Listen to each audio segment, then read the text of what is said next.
Good morning students.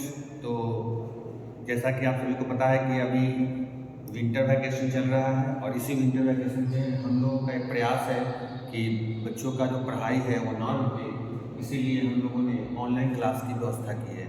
और इसी क्रम में आज हम अपना दूसरा क्लास शुरू कर रहे हैं और ये दूसरा क्लास है ह्यूमन इन्वायरमेंट ट्रॉपिकल एंड सब ट्रॉपिकल रीजन। ठीक है, इसी के बारे में आज हम लोग और ज़्यादा डिस्कशन करेंगे। जैसा कि आप सभी को पता है कि कल हमने इसके बारे में बहुत कुछ बताया था। आज उसी क्लास को थोड़ा सा और हम लोग विस्तार करेंगे और समझेंगे कि ये ट्रॉपिकल और सब ट्रॉपिकल रीजन क्या है। ठीक है, इसी के बारे में हम मेन फोकस करेंगे आज के अपने इस क्लास में। तो देखते हैं हम लोग कि ये है हमारी पृथ्वी। जैसा कि आप सभी को पता है ये है हमारी पृथ्वी और ये पृथ्वी को दो भागों में जो बांटता है 0 डिग्री पे, ये है आपका इक्वेटर। अच्छे से इसको समझेंगे एक एक करके। ये है आपका इक्वेटर। इक्वेटर से ऊपर ये वाला जो लाइन है और ये वाला जो लाइन है, इसको हम लोग 10 डिग्री साउथ कहेंगे और इसको हम लोग 10 डिग्री नॉर्थ कहेंगे। तो ये वाला जो पूरा रीजन रहेगा, इसी रीजन को हम लोग ट्रॉपिकल रीजन कहेंगे। इस रीजन को हम लोग क्या कहेंगे? ट्रॉपिकल रीजन कहेंगे। ठीक है, और इसी ट्रॉपिकल रीजन में जैसा कि आप सभी को पता है कि इसी ट्रॉपिकल रीजन में आपका अमेज़न आता है। कौन सा आता है? इसी ट्रॉपिकल रीजन में अमेज़न रिवर आता है, जैसा कि हम लोगों ने कल पढ़ा भी था।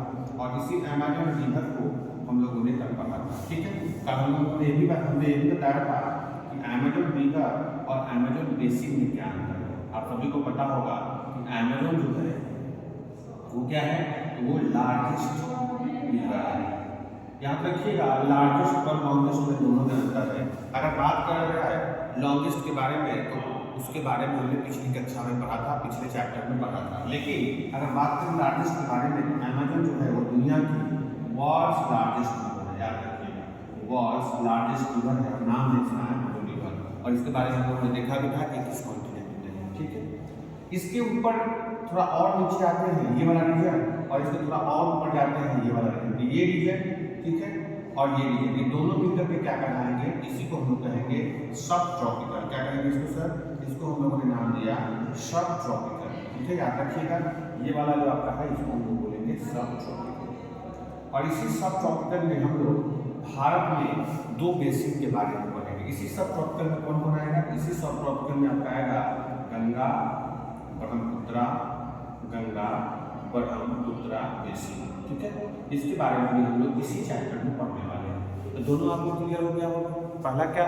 तो पहला याद रखिएगा कि अमेज़न रिवर जो है ये किस में आएगा? तो अमेज़न रिवर जो आएगा वो ट्रॉपिकल रीजन में आएगा और गंगा ब्रह्मपुत्रा बेसिन जो है ये सब ट्रॉपिकल में आएगा। ठीक है, तो इस चैप्टर से ये तो क्लियर हो गया, ये दोनों सब हमने क्लियर कर दिया, ये दोनों वर्ड का मीनिंग क्या है। ट्रॉपिकल में हम लोग इसको पढ़ेंगे, तो ट्रॉपिकल में हम लोग जैसा कि कल भी हमने पढ़ा था अमेज़न रिवर के बारे में। अब सब ट्रॉपिकल में हम लोग पढ़ेंगे गंगा ब्रह्मपुत्रा बेसिन के बारे में। ठीक है, अमेज़न रिवर जो है वो दुनिया की सबसे बड़ी नदी है। ठीक है, लॉन्गेस्ट नहीं, याद रखिएगा, लार्जेस्ट रिवर अमेज़न रिवर है। ठीक है, इसी के बारे में हम लोगों ने ये भी चर्चा किया था, यहाँ का जो क्लाइमेट है वो कैसा है? तो क्लाइमेट कैसा है सर? तो क्लाइमेट इसका हॉट एंड ह्यूमिड है। कैसा है? हॉट एंड वेट भी लिख सकते हो, हॉट एंड वेट। और एनसीईआरटी में हॉट एंड ह्यूमिड का भी चर्चा किया है। तो ये दोनों सब, ह्यूमिड का मतलब ही होता है वेट। ठीक है, याद रखिएगा, यह क्लाइमेट जो है वो हॉट एंड वेट है या हॉट एंड ह्यूमिड है। ठीक है, अगर बात करें कि यहाँ क्या होता है, याद रखिएगा, यहाँ पूरे दिन में बारिश होते रहता है। याद रखिएगा, दिन में कभी भी बारिश होता है। ठीक है ना, जैसे आपको पता होगा कि ये एक ऐसा रीजन है जिसको हम लोगों ने इक्वेटोरियल रीजन कहा है। पहला ही हमने बताया था, ये कौन सा रीजन है? इक्वेटोरियल रीजन है। इक्वेटोरियल रीजन है। इक्वेटोरियल रीजन का मतलब क्या हुआ? इक्वेटोरियल रीजन का मतलब हुआ कि यहाँ पे जो सनलाइट है, यहाँ पे जो सनलाइट है वो क्या पड़ेगा? तो वो वर्टिकली पड़ेगा। सनलाइट कैसे पड़ेगा? तो सनलाइट जो है वो वर्टिकली पड़ेगा। और जब सनलाइट वर्टिकली पड़ेगा यानी सनलाइट जो है सीधा उस पर पड़ेगा तो क्या होगा? वहाँ का टेम्परेचर गर्म होगा, इसलिए वहाँ पे हॉट है। और आपको पता है कि यही आसपास में बहुत सारे ओशन भी आपको देखने को मिलेगा। ओशन का पानी क्या होगा, जैसे ही टेम्परेचर बढ़ेगा, जैसे ही उस पर हीट पड़ेगा, वो क्या होगा, तो वो इवेपोरेट होगा। ओशन का पानी क्या होगा सर, इवेपोरेट होगा, और इवेपोरेट होने के बाद वो क्या होगा, कंडेंस होगा। कंडेंस होने के बाद वो फिर से बादल का फॉर्मेशन करेगा, और बादल का फॉर्मेशन करने के बाद वहाँ पे क्या होगा, प्रिसिपिटेशन होगा। इसके बारे में हम लोगों ने चर्चा किया था, और इसका सीधा सीधा संबंध टेम्परेचर से है। यानी कहा जाए तो टेम्परेचर जैसे ही बढ़ा दोगे, प्रिसिपिटेशन बढ़ जाएगा, ठीक है, प्रिसिपिटेशन बढ़ जाएगा, बारिश ज़्यादा होगी, और जब बारिश ज़्यादा होगी तो वहाँ का फॉरेस्ट कैसे होंगे, तो वहाँ के जो फॉरेस्ट होंगे वो काफ़ी डेंस होंगे। क्या होंगे, डेंस एंड थिक। क्या होंगे, डेंस एंड थिक फॉरेस्ट होंगे, ठीक है। तो ये सब हम लोग कल चर्चा किए थे, फिर उसको हम लोग रिवाइज कर रहे हैं, क्योंकि ऑनलाइन क्लास में थोड़ा सा रिवीजन का को ज़्यादा महत्व दिया जाता है। तो याद रखिएगा, टेम्परेचर बढ़ेगा, प्रेसिपिटेशन ज़्यादा होगा, बारिश ज़्यादा होगा, रेनफॉल ज़्यादा होगा, और रेनफॉल जब ज़्यादा होगा तो फॉरेस्ट और डेंस कैसा होगा, डेंस होगा और ठीक होगा, ठीक है। तो इसको एक बार और समझिएगा, इसको हम लोग थोड़ा सा एक बार और समझते हैं। ये है हमारे पृथ्वी। पृथ्वी के 0 डिग्री पे क्या है, इक्वेटर। इक्वेटर से 10 डिग्री नॉर्थ जाइए, 10 डिग्री साउथ आइए, ठीक है। यही पे आपको मिलेगा कौन सा रीजन, ट्रॉपिकल रीजन, ठीक है। और इसी ट्रॉपिकल रीजन में आपको मिलेगा कौन, अमेज़न रिवर या अमेज़न बेसिन। अमेज़न बेसिन का मतलब क्या होगा कि अमेज़न रिवर के साथ साथ उसकी जितनी भी ट्रिब्यूटरीज हैं, जितनी भी उसकी सब ट्रिब्यूटरीज हैं, सबको हम लोग लेंगे, ठीक है। ये भी याद रखिएगा कि अमेज़न जो है वो दुनिया की सबसे बड़ी नदी, लंबी नहीं, बड़ी, बार बार याद करा रहे हैं, ये सबसे बड़ी नदी है, ठीक है। और अगर आप नीचे आइएगा, थोड़ा सा और नीचे आइएगा साउथ में, और थोड़ा सा और ऊपर जाइएगा नॉर्थ में, तो वहाँ आपको मिलेगा सब ट्रॉपिकल रीजन, और इसी सब ट्रॉपिकल में आपको गंगा और ब्रह्मपुत्र बेसिन मिलेगा। इसको हम और लोग आगे पढ़ेंगे, ठीक है। कल हम लोगों ने क्लाइमेट देख लिया था।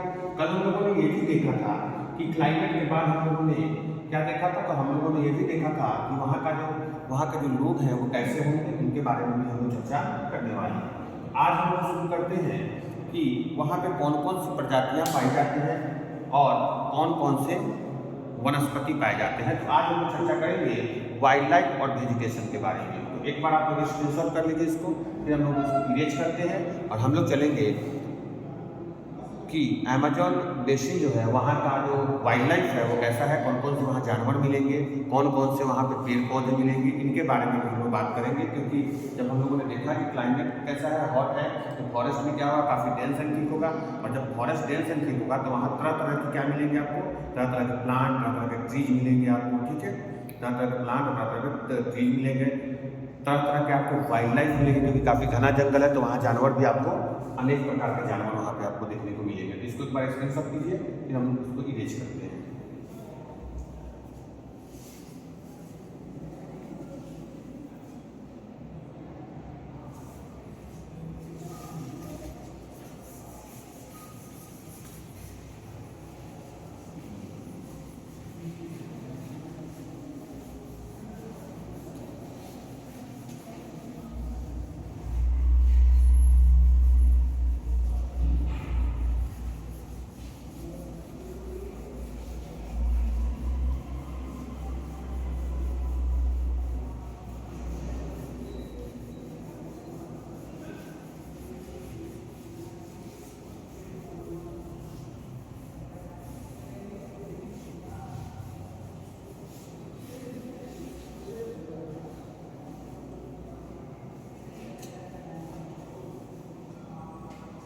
तो आज का जो हमारा टॉपिक होगा वो होगा रेन फॉरेस्ट, और इसी रेन फॉरेस्ट में हम लोग क्या देखेंगे, तो हम लोग देखेंगे वाइल्ड लाइफ एंड वेजिटेशन के बारे में।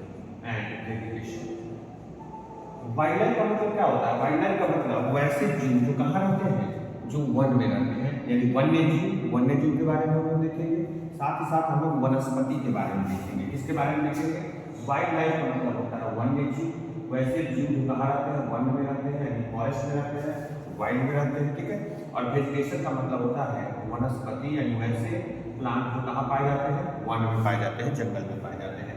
तो वन्य जीव और वनस्पति के बारे में हम लोग देखने वाले हैं किसमें, तो रेन फॉरेस्ट में। जैसा कि एनसीईआरटी में दिया गया है, क्योंकि यहाँ पे जो है वो क्या होता है, तो बारिश कम की ज़्यादा, याद रखिएगा यहाँ रेन्स क्या होगा, रेन क्या होगा, रेन, तो रेनफॉल जो होगा ज़्यादा होगा, और जब रेनफॉल ज़्यादा होगा तो यहाँ जो फॉरेस्ट होंगे वो कैसे होंगे, डेंस होंगे, क्या होंगे, डेंस और ठीक होंगे, डेंस एंड क्या होंगे, ठीक होंगे, ठीक है, डेंस एंड ठीक होंगे।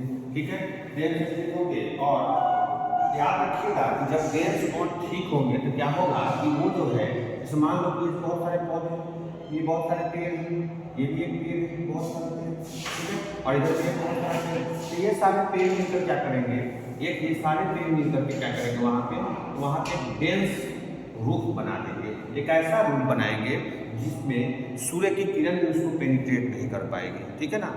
सूर्य की किरण पेनिट्रेट करने का क्या मतलब, तो जैसे देखिएगा ये इतना ज़्यादा डेंस होते हैं यहाँ के फॉरेस्ट की, उनके जो पत्ते होते हैं वो एक रूफ कवर बना देते हैं। जैसे आपके घर में जो रूफ होता है, छत होता है, वैसा ही यहाँ के जो पेड़ हैं वो एक रूफ टॉप बना लेते हैं, और रूफ टॉप बनाने के कारण वो जो सूर्य की किरणें हैं वो नीचे तक नहीं पहुँच पाती है। तो आपके मन में सब सवाल होगा, क्या सवाल सर? सवाल ये होगा कि सर जब नीचे सूर्य की किरणें नहीं पहुंच पाती है, सनलाइट नहीं पहुंच पाती है, तो आखिर नीचे पौधे ग्रो कैसे करते हैं? तो देखिएगा यहाँ पे कुछ खास ऐसे पौधे ग्रो करते हैं जिनको ज़्यादा सनलाइट की जरूरत नहीं पड़ती है, और ऐसे प्लांट को हम लोग शैडो टॉलरेंट प्लांट करते हैं। क्या कहते हैं सर? शैडो टॉलरेंट प्लांट, यानी ये प्लांट ऐसे होते हैं जो शैडो में उग जाते हैं। शैडो का क्या मतलब कहने का सर? शैडो का मतलब होता है छांव में, ठीक है। तो ये जो है शैडो टॉलरेंट प्लांट है, यानी इनके जो शैडो होते हैं, जैसे ये पेड़ है, ये पेड़ है, ये पेड़ है, इनके जो शैडो होंगे उसी शैडो में उगना शुरू कर देते हैं। अब आप कहिएगा सर कैसे ऐसे प्लांट कौन कौन से हैं? तो याद रखिएगा ऐसा कि एनसीईआरटी में दिया हुआ है, ऐसे प्लांट जो है उनको हम ऑर्चिड कहेंगे। क्या कहेंगे? ऑर्चिड कहेंगे, ब्रोमलियाड्स कहेंगे। कौन कौन हो जाएंगे? तो आप ऑर्चिड्स हो जाएंगे, ऑर्चिड्स हो जाएंगे, कौन कौन हो जाएंगे? ऑर्चिड, उसके बाद ब्रोमलियाड्स हो जाएंगे, ठीक है। तो ये सारे कुछ प्लांट जो है जैसा कि एनसीईआरटी में दिया है, ऑर्चिड्स हो जाएंगे, ब्रोमलियाड्स हो जाएंगे। उसके बाद अगर और देखा जाए तो और कौन जाएंगे? तो प्लांट पैरासाइट जाएंगे। कौन कौन? और हो जाएंगे प्लांट पैरासाइट। ये कौन सा वर्ड है? Plant parasite. प्लांट पैरासाइट का मतलब है कि ये सारे जो पौधे हैं ना, अब इनको तो सनलाइट नहीं मिल पाता है, सनलाइट नहीं मिल पाता है, तो ये किसमें होते हैं? तो शैडो टॉलरेंट प्लांट कहलाते हैं, ठीक है। लेकिन सनलाइट नहीं मिलने के कारण इनको बहुत सारे न्यूट्रिएंट्स भी नहीं मिल पाते। अब न्यूट्रिएंट्स नहीं मिल पाते हैं तो क्या ये प्लांट सर्वाइव कर पाएंगे? ये सबसे बड़ा सवाल है। तो जी सर कर पाएंगे। तो कैसे करेंगे? तो याद रखिएगा ये जो प्लांट पैरासाइट का मतलब है कि ये जितने भी प्लांट हैं, ठीक है, ये दूसरे प्लांट पे क्या करते हैं? न्यूट्रिएंट्स के लिए डिपेंडेंट हो जाते हैं। जैसे मान लीजिए ये टॉल ट्री है, ठीक है, ये टॉल ट्री है, तो ये क्या करते हैं? इन्हीं टॉल ट्री पे, इन्हीं पेड़ों पे ये प्लांट पैरासाइट के रूप में काम करते हैं, यानी कि दूसरे पौधों से, दूसरे पेड़ से क्या करते हैं? तो न्यूट्रिएंट्स को ले लेते हैं, और लेने के बाद ये खुद सर्वाइव कर पाते हैं। तो याद रखिएगा प्लांट पैरासाइट का मतलब है कि ये दूसरे प्लांट पे डिपेंडेंट रहते हैं। किसके लिए सर? तो ये डिपेंडेंट रहते हैं किसके लिए? तो डिपेंडेंट ऑन अदर प्लांट, दूसरे प्लांट पे क्या होता है? डिपेंडेंट हो जाते हैं। किसके लिए? तो फॉर न्यूट्रिएंट्स, यानी न्यूट्रिएंट्स के। याद रखिएगा जो न्यूट्रिएंट्स होते हैं, ठीक है ना, जो पौधों को मिलते हैं वो किससे मिलते हैं? तो वो प्लांट पैरासाइट के रूप में मिल जाते हैं। याद रखिएगा, ठीक है। तो न्यूट्रिएंट्स की जगह न्यूट्रिएंट्स नहीं मिलेंगे तो क्या प्लांट ग्रो कर पाएंगे? नहीं कर पाएंगे। इसीलिए कि दूसरे जानवर पे दूसरे पेड़ पे, दूसरे प्लांट पे डिपेंडेंट हो जाते हैं। किसके लिए? तो न्यूट्रिएंट्स के लिए, ठीक है। आगे चलते हैं तो और प्लांट्स के बारे में दिया है, ठीक है ना। यहाँ पे अगर बात करें तो यहाँ पे ये तो हम लोग देखा किसके बारे में? किसके बारे में देखा हमने? तो ये हमने देखा फ्लोरा के बारे में। इसी को आप लोग फ्लोरा भी कहते हैं। दो शब्द याद रखिएगा, फ्लोरा, और एक शब्द है फाउना। याद रखिएगा एक शब्द क्या है? फाउना। फाउना का मतलब होता है एनिमल। फाउना का मतलब क्या होता है? एनिमल, ठीक है। और फ्लोरा का मतलब होता है प्लांट, ठीक है। तो प्लांट के बारे में हम लोग देख लिया, कौन कौन प्लांट? ऑर्चिड, ब्रोमिलियाड्स, ठीक है ना, और plant parasites dependent on other for nutrients, ठीक है ना। फ्लोरा मतलब प्लांट और फाउना मतलब एनिमल। तो बात करते हैं यहाँ पे कौन कौन से फाउना पाए जाते हैं, ठीक है ना। यहाँ पे टॉकॉन्स भी पाया जाता है, लिख लीजिएगा। यहाँ पे क्या होता है? एक पक्षी है, नाम है टॉकॉन्स, TOCANS। टॉकॉन्स भी है, ये जो मिलते हैं आपको यहाँ पर, ठीक है। साथ ही साथ अगर बात करें तो हमिंग बर्ड, कौन सा बर्ड? Humming bird.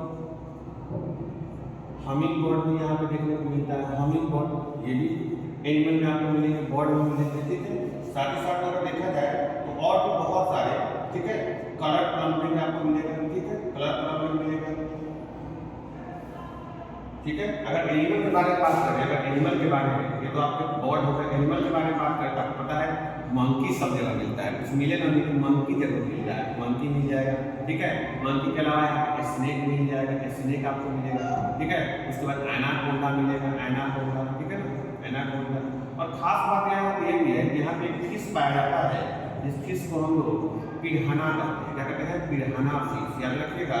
और ये पिरहना फिश जो होता है ये फ्लेश ईटिंग फिश है, कैसा ये है, तो याद रखिएगा पिरान्हा, ठीक है ना। क्या नाम है इसका, पिरन्हा, ठीक है।